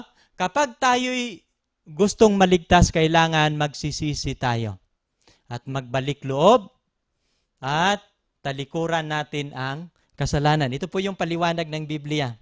Ito po yung isang tao na nagnanais maliligtas, inaamin na niya ang kasalanan, siya po'y nananampalataya at tinanggap niya ang Panginoon. No? Pero ito po yung gusto ng Panginoon sa isang makasalanan. Ang kondisyon ng Panginoon sa total na kaligtasan na kanyang hinihingi, nagnanais ang Panginoon. Kung bakit kailangan natin ang tagapagligtas, mayroon tayong kasalanan. At ito yung nais ng Panginoon, pagkatapos niyang iligtas tayo sa kasalanan, tayo po'y magbabago na sa ating buhay, talikuran na natin ang ating kasalanan. Kaya nga, sabi dito, magsisisi at magpabautismo. Anong sabi dito? Anong kasunod sa pagsisisi? Ha? Ito pa, mamaya na yung bautismo, dito tayo. Ang ikalimang hakbang sa kaligtasan, 6 lang po ito na hakbang. Ang ikalimang hakbang sa kaligtasan, maliban na tayo magsisisi, magbalik loob, talikuran, mababasa po natin yan sa Gawa, Gawa 3:19, yung ang kahulugan ng pagtalikod sa kasalanan, pagbalik loob, talikuran ng kasalanan, mababasa po natin yun sa Gawa 3:19. At ito yung panglimang hakbang sa kaligtasan, ikumpisal ang kasalanan sa Diyos. Nung ako po'y Katolik pa noon, ako po'y naniniwala na kapag ang isang tao makasalanan, siya po'y lalapit sa isang pare at doon niya ikukumpisal ang kasalanan at patatawarin siya. Pero nung ako yung pinag-aralan ng Biblia, wala pong nakasulat na tayo po'y pupunta sa isang pare at doon po tayo magkumpisal sa kasalanan. Ang nalalaman ko po, ang sulat sa Biblia ay kung tayo ay isang makasalanan, doon po tayo magkumpisal sa Diyos. At kung gagawin natin yan, ito po yung nakasulat sa Biblia. Kung ipahayag natin ang ating mga kasalanan, kanino? Sa tao o sa Diyos? Sa Diyos. Tapat at banal siya na tayo'y patatawarin ng ating mga kasalanan. Kapag ipahayag natin sa Diyos ang ating pagkakasala, pagkakautang, no? Ang ating paghiwalay, Panginoon, ako po'y nagiging makasalanan, ako po'y nahiwalay sa iyo dahil sa aking kasamaan, ako po'y magbalik loob, talikuran ko na po ang kasalanan. Dito po natin maranatan, banal siya at tayo'y tapat at banal siya na tayo'y patatawarin sa lahat ng ating mga kasalanan. At ito po yung good news. Tayo'y lilinisin sa lahat ng kalikuan. Magkakaroon po ng total cleansing of our entire. No? Magkakaroon po ng pagbabago na tayo'y dating makasalanan. Magkakaroon po ito ng paglilinis. At ito po ang proseso ng Diyos paano tayo magkakaroon ng kaligtasan. Pang-anim, ito yung panghuli, ito po yung bautismo. No? Ano po yung panghuli? Ano po yung panghuli? At ito yung sabi ng Panginoon, bago umakyat siya sa langit, mayroon po siyang komisyon na inuutos sa mga alagad. Mababasa po natin ito sa Marcos 16. Pero pag sa 15, pag mayroon kayong mga Biblia sa inyong bahay, babasahin ninyo yung 15. Ito po yung nakasulat sa sa verse 15. Magsiyaon kayo sa buong sanlibutan, ipangaral ninyo ang magandang balita. Ano ba yung good news? Ano ba yung magandang balita na ipangaral? Ang sumasampalataya, ano ba yung magandang balita? Ang magandang balita, ang tao mayroong tagapagligtas. Ang good news, ang tao mayroon siyang, mayroon nang nagbabayad sa kanyang kasalanan. At ito yung mababasa sa 16, ang sumasampalataya, ang sumasampalataya, mabautismuhan, maliligtas. Na yan bang nakasulat sa inyong Biblia? Babasahin po ninyo ng talata, mababasa ninyo yan litra por litra. Ang maniniwala sa magandang balita, ito po yung nakasulat, ang sumasampalataya. Kanino mananampalataya? Sa kanyang tagapagligtas. At mabautismuhan, siya po'y maliligtas. Hindi sapat na siya po ay hindi sapat na aaminin niya na siya ay inaamin niya siya na siya ay makasalanan. Hindi sapat sa kaligtasan na ikaw ay mananampalataya lamang. Hindi sapat na inyong tanggapin si Kristo na Panginoon at tagapagligtas ng iyong buhay. Hindi sapat na ang pagkumpisal sa kasalanan. No? Kung di kasama rin dito, hindi din sapat ang bautismo. Napapansin ninyo, bakit kailangan itong requirements? Ito po, napapansin ninyo, kapag kayo ay mamasukan ng trabaho, ano po ba ang requirements kapag kayo mamasukan ng trabaho? Di ba maraming requirements? Kailangan ang 2x2 picture. Kung mayroong kulang ang requirements, hindi ka tatanggapin ng iyong trabaho. O unang pangangailangan, yung resume.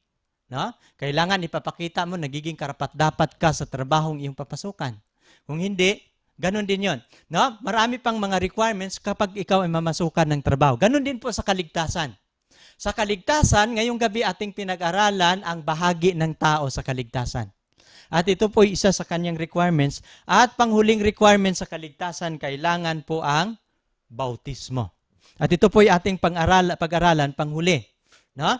At ang hindi sumasampalataya, sabi doon, datapwat ang hindi sumasampalataya, ang sumasampalataya, mabautismuhan, maliligtas. Ang hindi sumasampalataya, anong kalagayan niya? Parusahan. Napapansin ninyo sa talatang ating binabasa, dalawang bagay lang ang pinapapili sa atin ng Panginoon. Ang sumasampalataya, mabautismuhan, ligtas. Ang hindi sumasampalataya, anong sabi ng iyong Biblia? Anong sabi sa nakasulat sa Biblia? Ang hindi sumasampalataya, parusahan. Sapagkat ang kaligtasan na inaalok ng Panginoon, ito po'y kondisyonal. Ang tumatanggap lang sa kanyang requirements, ang nakakumpletong tumanggap sa requirements ng Diyos sa kaligtasan, sila lang po ang maliligtas. Bakit kailangan ang bautismo sa Biblia? Ito po, ang bautismo, ipapaliwanag ko po na dapat nating maintindihan itong bautismo. Although mayroon akong topic na isang topic, bautismo lang, no? Ating pag-aralan yung bautismo na biblical baptism of the Bible kasi maraming bautismo kasi sa Biblia ngayon. Mayroong tinatawag silang pouring, pagbubuhos na bautismo. Mayroon pa isa silang sprinkling. Mayroon namang mayroon pa yung isa yung immersion. Pero ang biblical mandate po ng baptism sa Biblia yung katulad sa bautismo ni Jesus Christ. At yun, bago magtatapos ang ating series ng ating pag-aaral, ipapaliwanag ko po yung biblical mode of baptism. Now ngayon, bakit kailangan ang bautismo? Ito po yung tanong. Napakahalaga po sa bautismo. Una sa lahat, ito po ang pampublikong seremonya na ikaw ginawang anak niya. No? Sa araw ng iyong bautismo, hugasan niya ang iyong kasalanan. Ano po ba ang bautismo? Nilagay ko po dito katulad po ito ng kasal. Ako po ay mayroong asawa at mayroon akong 3 anak sa kasalukuyan. Pero mapapansin ninyo, kayong tagapanood, tagapakinig, ngayong gabi, kayo po siguro mayroong mga asawa sa inyong tahanan. Pero tatanungin ko kayo,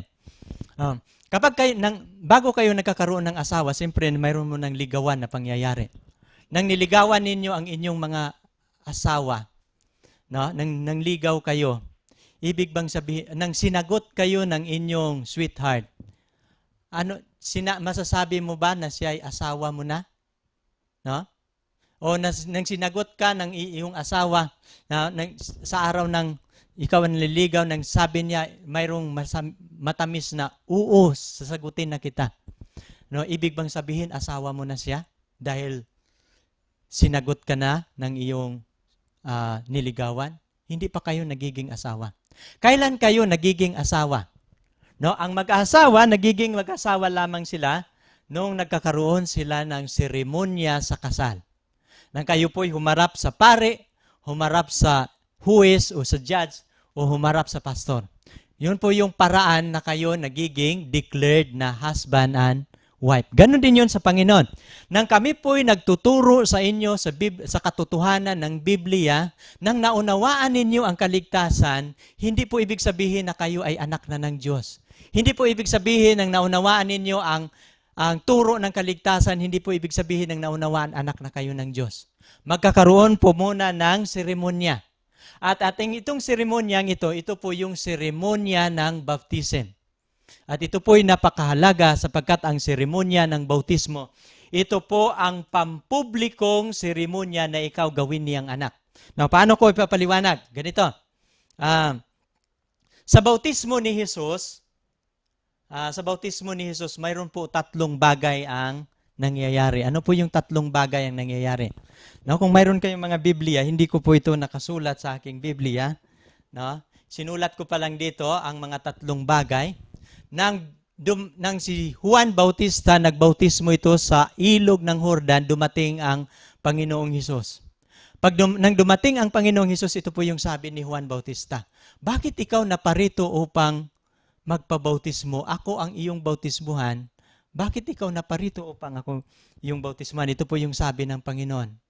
Sabi niya, payagan mo ngayon ang pagsunod sa buong katuwiran. Kaya nga sa verse 15, pinayagan siya ni Juan na mabautismuhan. At sa 16, nang si Jesus Christ ay umahon sa tubig, na ang bautismo sa malalim po ito na tubig. Nang si Kristo ay umahon sa tubig, ito po yung pangyayari. Mayroong tatlong pangyayari nang si Kristo ay binabautismuhan. Mababasa po ito hindi sa gawa, no? Ang nakasulat sa Mateo 3:13 hanggang 16. Nagkakamali lang itong taga-type ng aking PowerPoint. Pinatype ko lang kasi ito. Nang nakasulat sa bautismo ni Jesus Christ ay mababasa po natin sa Mateo 3:13 hanggang 17. Pag mayroon po kayong Biblia. Pagbabasahin po ninyo yung 16, nang si Jesus ay umahon sa tubig, ito po yung pangyayari, unang pangyayari, nung si Jesus Christ nang binabautismuhan, umahon sa tubig, nabukas ang mga langit. No, bakit mga langit? Sa Biblia, 3 uri po ang langit. Mayroong first heaven, second heaven, at saka third heaven na bukas ang mga langit. At anong nangyayari? Bumaba ang Espiritu ng Diyos. Ito yung pangalawang pangyayari. At lumapag sa Kanya. At ang pangatlong pangyayari, sa 17, mayroon pong tinig doon sa langit.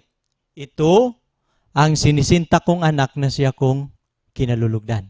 No? Ano po ang pangyayaring ito? Yung tatlong pangyayari, ito po yung kalagayan niya. Ang lahat na makasalanan na nagawa niya yung lahat na requirements, bahagi ng tao sa kaligtasan, dati sarado ang langit sa kanya. No? Pero nang siya po'y nagpabautismo sa pangalan ni Jesucristo, ay nabukas na ang langit. Ang lahat na hindi nabautismuhan, sarado pa yung langit. Hindi pa siya kasal sa Diyos. At ang lahat na nabautismuhan, hindi lang bubuksan ng Diyos ang langit para sa lahat na binabautismuhan, mayroong bababa sa kanila. Bababa ang banal na Espiritu Santo at manahan sa mga taong nabautismuhan. Katulad ni Jesus Christ nang binabautismuhan, bumaba yung banal na Espiritu Santo mula sa langit, lalapag sa Kanya. Ganun din po ang mangyayari sa isang makasalanan na tatanggap kay Jesus Christ sa pamamagitan ng bautismo. Ano po itong kasimbolo sa tinig doon sa langit? Ito ang sinisinta kong anak na siya kong kinalulugdan, sapagkat ang lahat na babautismuhan sa pangalan ni Jesucristo, no? Ang inyong pangalan, isusulat po ito sa aklat ng kordero, sa aklat ng buhay ng kordero sa langit. Dito po isusulat ng iyong pangalan sa aklat ng buhay. Kaya dito matatala ang inyong pangalan mula sa aklat ng kamatayan, malilipat po ito sa aklat ng buhay. At ito po yung unang pagkasulat sa inyong pangalan sa aklat ng buhay kapag inyong tatanggapin si Jesus Christ sa pamamagitan ng bautismo. Kaya nga uulitin ko yung bahagi ng tao sa kaligtasan. Aminin mo na ikaw ay nagkasala sa kanyang harapan, na kailangan mo ang tagapagligtas. At pangalawa, mananampalataya ka sa tagapagligtas na pinadala ng Diyos. No? Pangatlo mong gagawin, tanggapin si Kristo na tagapagligtas at Panginoon. Ito yung review natin. Pangatlo, magsisisi ka at magbalik loob, talikuran ang kasalanan. No? Pang-apat, ikukumpisal ang kasalanan sa Diyos, hindi po sa tao. Pang-lima, pang-anim, ito po yung bautismo. No? At ito po yung, mayroon akong ibabalik na, no? Mayroon pong nagtanong, gaano pa kahalaga itong bautismo sa Biblia? No? Ibabalik ko lang saglit, no? Ang ating presentation. Kabagat mayroong talata akong nakaligtaan na gusto kong ididiin.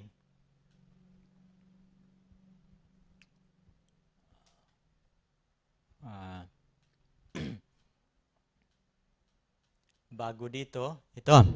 Sa Gawa 2, kapag ating babasahin yung Gawa 2:37 at 38, at ito yung sulat sa 36, mga Ginoo, anong gagawin namin? Mayroong tanong doon sa 36. Kung ang tanong ng mga nakikinig kay Pedro, nang narinig nila ito yung sabi, nasaktan ang kanilang puso at sinabi kay Pedro at sa mga ibang apostol, mga Ginoo, mga kapatid, anong dapat naming gawin?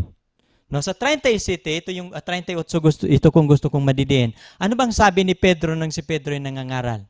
Sabi niya, magsisisi at sinabi sa kanila ni Pedro, magsisisi kayo at magpabautismo ang bawat isa sa inyo sa pangalan ni Hesukristo upang mapatawad ang inyong kasalanan.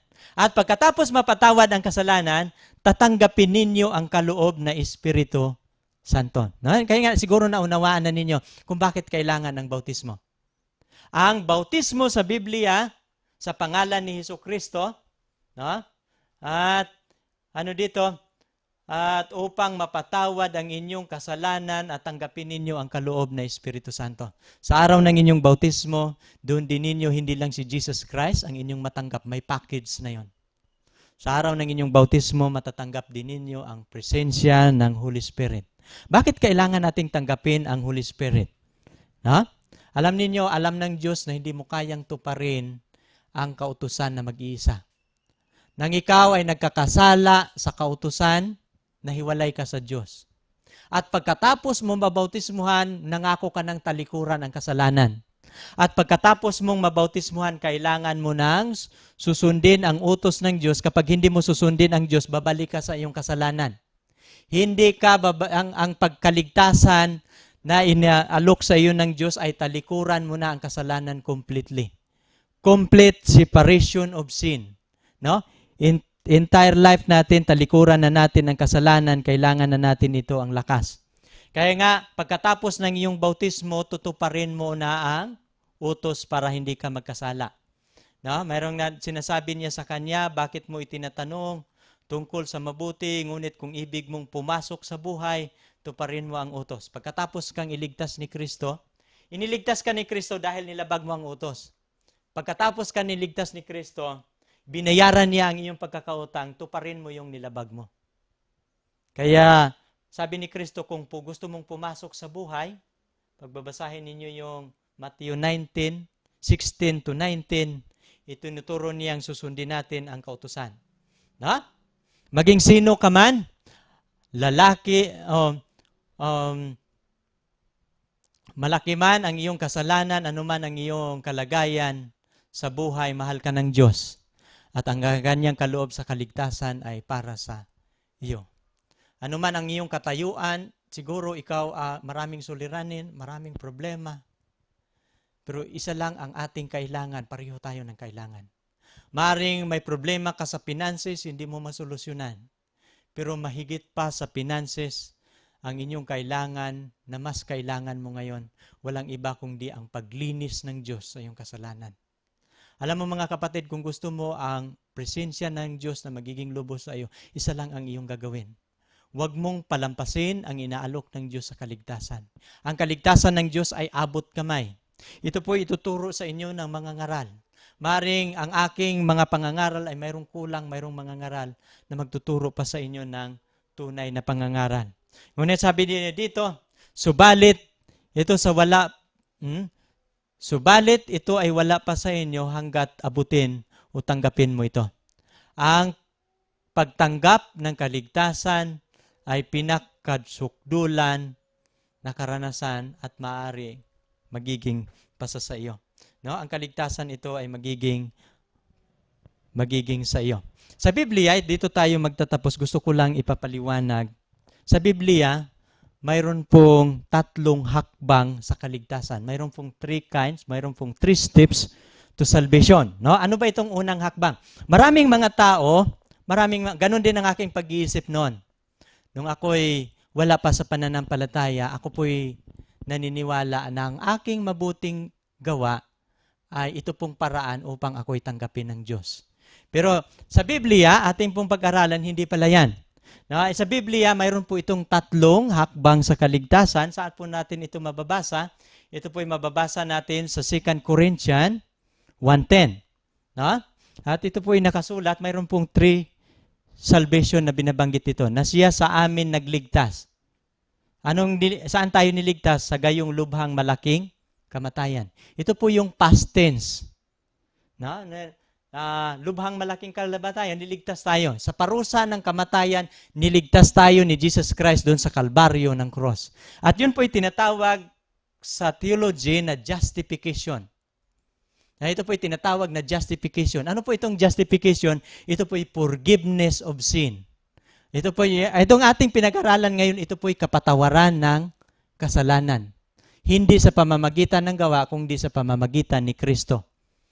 Sa gawa ni Kristo, ito po pagligtas niya sa lubhang malaking kamatayan. At ang mapapansin ninyo, at nagliligtas. Napapansin niyo, nagligtas na siya dito, mayroon at nagliligtas. Mayroon pang presence, mayroon pang present tense sa salvation. Patuloy pa siyang nagliligtas. At ito pong nagliligtas dito, binabanggit dito sa Biblia, sa theology, pinag-aralan po ito.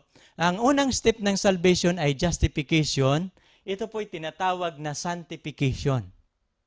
Ano po itong sanctification? Ay mananatili ka sa kabanalan.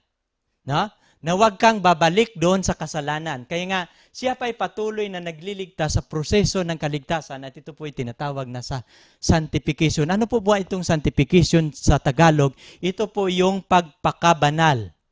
Yung mananatili tayo sa kalagayang banal at mananatili lang po tayo dito kung si Jesus Christ ay nasa ating buhay. Yung nakasulat po sa Juan 15:4, kung wala ako, wala kayong magagawa. Kapag tayo niligtas na ni Kristo sa kasalanan, hindi na natin kailangan si Kristo sapagkat niligtas na po tayo. Mas lalo natin kailangan si Kristo sa pangalawang proseso ng kaligtasan. Ito po'y tinatawag na sanctification. At na siya naman, inaasahan na siya namang magliligtas pa sa amin. So pag titignan mo yung talata, mayroon pong 3 hakbang. Ito po'y nakasulat sa Biblia. At ito pong 3 hakbang, ito po yung ating pag-aralan ngayon. So ulitin ko, ano ito? Ito po ang simpleng formula sa kaligtasan. Kaya nga, ang kaligtasan mayroon pong G plus S equals G. Ano po ang ibig sabihin dito? Ang kaligtasan po ay justification plus sanctification. Ito po ang equals niya, glorification o ito po ay salvation. Ano po itong glorification? Ito po ang ibig sabihin dito ay kukunin na tayo ng Diyos sa sanlibutang may kamatayan, dadalhin po tayo sa langit na bayan at hindi na natin maranasan ang kamatayan. Magkakaroon po tayo ng glorified body. Katawan na hindi na makaranas ng kamatayan. Pero habang hinihintay natin ito, kailangan ito po muna ang hakbang ng mga kaligtasan na ating gagawin. Ito po yung formula, justification plus sanctification. Sa susunod nating paksa, atin pong pag-aralan ang sanctification. Ang atin pong kaligtasan na tinatalakay ngayon, ito po yung kaligtasan na justification. Ito po yung ang ating pinag-aralan ngayon, paano mapapatawad ang iyong kasalanan sa harapan ng Diyos. Paano mapapatawad ang aking kasalanan sa kanyang harapan. At mayroon pa tayong panahon na sa susunod pang mga paksa, ating pag-aralan din ang glorification. Ito po yung mga pag-aaral. Ano po itong justification? Ito po yung justification. Ang kaligtasan pong ito, yung kapatawaran ng kasalanan, dinadamit lang po ito. Ano po itong justification? Ako'y nagagalak na mainam sa Panginoon na ang aking kaluluwa. Ako po'y nagagalak na mainam sa Panginoon, ang aking kaluluwa ay nagagalak sa aking Diyos sapagkat binihisan niya ako ng damit ng kaligtasan. Ano po yung justification? Katulad lang po ito ng damit na binihis ng Diyos at ang tao nagkakaroon po ng kaligtasan. Na gaya ng kasintahang lalaki na puputungan ng putong ng bulaklak gaya ng kasintahang babae. Ang kasintahang lalaki no other than God, Jesus, at ang kasintahang babae, simbolo po ito. Pero ang kaligtasan po ay katulad ng isang damit. Na ito po ay damit ng katuwiran, sinusuot sa atin, at yun po ang justification. Ang justification, tinatawag po ito sa English na imputed righteousness. Ano po itong imputed righteousness? Ito po yung pag-aaring ganap. Ito po yung kapatawaran ng kasalanan. Ang katuwiran ng Diyos ay sinuot, binigay sa iyo, tinanggap mo. Na dati makasalanan ka, ngayon wala ka ng kasalanan. No? Ito po yung title. Nang kayo ay napabautismo sa pangalan ni Kristo, ito po ay nakatanggap ninyo yung title. Dati hindi kayo anak ng Diyos, ngayon anak na kayo ng Diyos. Natanggap na ninyo ang kapatawaran ng kasalanan by accepting Jesus as your personal Savior through baptism. Ang inyong pagtanggap kay Jesus Christ, nagtatapos yan sa inyong bautismo. Sa Galatia, 3:27, sapagkat ang lahat na sa inyo binabautismuhan kay Kristo, ibinihis si Kristo. Kaya nga ang justification, ito yung katuwiran ni Kristo binigay sa iyo. Sinuot mo ang kanyang katuwiran, binihis mo. Na dati ikaw ay, dati si Kristo ang anak ng Diyos, nang tinanggap mo si Kristo, ikaw na ngayon ay anak na ng Diyos. Kabilang ka na sa kanyang pamilya, mayroon ka ng titulo. Ikaw na ay hindi na ordinaryong tao, kundi ikaw na ay anak na ng Diyos. Now, dito tayo sa sanctification. Ano po itong sanctification? Sa English, ito po ay tinatawag na imparted righteousness. Ito po yung imparted righteousness. Ano po ito? Ito po yung pagpakabanal. Sapagkat niligtas ka na ni Kristo, makahulugan na sa inyo ngayon ang kaligtasan. At dahil ayaw ni Kristo na ikaw ay magkakasala, susundin mo na ang kautusan. Kaya nga mayroon ka ng fitness. Salvation first before keeping the law. Ito yun yung step ng kaligtasan. Hindi law before salvation. Salvation first before law. At pagkatapos mong mabautismuhan, doon mo na susundin ang lahat na palatuntunan, lahat ng kautusan ng Diyos. At dito mo maranasan na manahan ang banal na Espiritu at bibigyan ka niya ng kapangyarihan matupad ang kautusan. So makatupad lamang ang tao sa kautusan kapag mayroong presensya ng banal na Espiritu Santo sa inyong buhay. At kapag darating ang Panginoon, ito po yung tinatawag na glorification, darating si Jesus, dadalhin niya tayo sa langit upang hindi na natin maranasan ang sakit, ang sakit, pagkabulok sa kamatayan. Magkakaroon na po tayo ng glorified body. But before glorified body, we need the process of justification. We need the process of sanctification. Next topic ating pag-aralan, ano ba itong sanctification? Ito po yung ng kaligtasan. Mga kaibigan, mga kapatid, ngayong gabi, atin pong pinag-aralan ang kaligtasan ngayong gabi. Nung nagdaang gabi ating pinag-aralan kung paano ang tao nagkakasala, paano si Lucifer nagkakasala sa langit. Pero ang Panginoon hindi po siya gumawa, hindi po siya nakatingin lamang sa atin na walang ginagawa. Mayroong paraan ang Diyos na tayo po'y makapasok muli sa kanyang tahanan. Alam niyo yung longing desire of God. There is one longing desire of God, and this is His longing desire. The only longing desire of God is to dwell among His people. Ito po yung mithiin ng Diyos. At ngayong gabi, nagnanais ka ba o ito ba ang mithiin ng iyong buhay? Ng Diyos na naglikha sa iyo ay makapiling mo sa kanyang langit na tahanan. Ngayong gabi, ating napag-aralan at ito po yung konklusyon natin ngayong gabi. Ano po ba ang turo ng Diyos sa Biblia sa kaligtasan? Ako'y nag-iisip na gawa muna bago ang kaligtasan. Ito po yung talata, kung paano nakasulat. Kung mayroon pong magtatanong, Brother John, nakasulat po ba sa Biblia na ang iyong pinapaliwanag ngayon, una ang kaligtasan bago ang gawa? Nakasulat po yun sa Biblia. Kapag ating babasahin ang Biblia, ito po'y nakasulat sa Aklat ng Mga Awit, 119 verse 41, 44 at saka 47. Ito po yung nakasulat. Mayroon lang mga spelling na mali dito, pero babasahin ninyo sa inyong Biblia sa King James Version. Padatingin mo rin sa akin ang iyong kagandahang loob, O Panginoon. Yung kagandahan loob, ano ba yung kagandahan? Loob ng Diyos. Sa makatuwid bagay ang iyong kaligtasan. Mapapansin mo si David, nangungusap siya. Panginoon, padatingin mo sa akin ang iyong kagandahang loob. Kung mayroon kayong kagandahang loob, pahintulutan mong ako'y makarating doon. Sa makatuwid bagay ang iyong kaligtasan. Ang isang makasalanan gustong makarating sa kaligtasan ng Diyos. At itong kaligtasan ng Diyos, ito po tinatawag sa Biblia na kagandahang loob. At ito po yung ating pinag-aralan ngayong gabi. Mapapansin ninyo, verse 41 yan. Pero po, ang kasunod na talata sa verse 44, anong sabi ni David? Kapag maranasan niya ang pagliligtas o kaligtasan ng Diyos, ano po ang kasunod? Ano po ang kasunod ng ating napag-aralan? No? Gayon ko susundin ang iyong kautusan palagi magpakailan, kailanman. No, napapansin ninyo, una ang kaligtasan, pagkatapos siyang maranasan ang kaligtasan, yung kagandahang loob ng Diyos. Anong kasunod na talata? 44. Gayon ko susundin ang iyong kautusan palagi magpakailan, kailanman. Ito ba ang mithiin ng iyong buhay?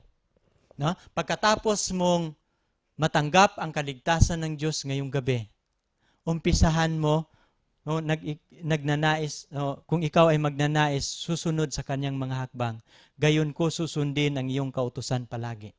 Mga kapatid, pinapaliwanag natin dito sa sunod, sa nagdaang, isa lang ang dahilan kung bakit tayo nahiwalay sa Diyos.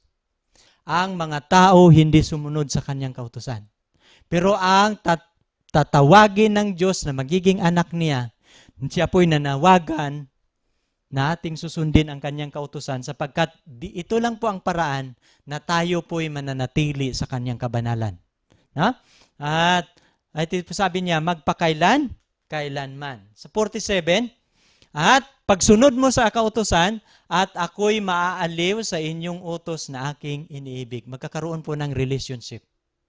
At habang sinusunod mo, magkakaroon ng closer relationship with your Savior, with your God, and before you disregard the law, hindi mo ma-appreciate ang kagandahan ng kautusan. Ngunit kapag ikaw magkakaroon na ng relasyon sa Diyos, dito mo ma-appreciate ang kautusan. Na ako'y naaaliw sa iyong mga utos na aking iniibig.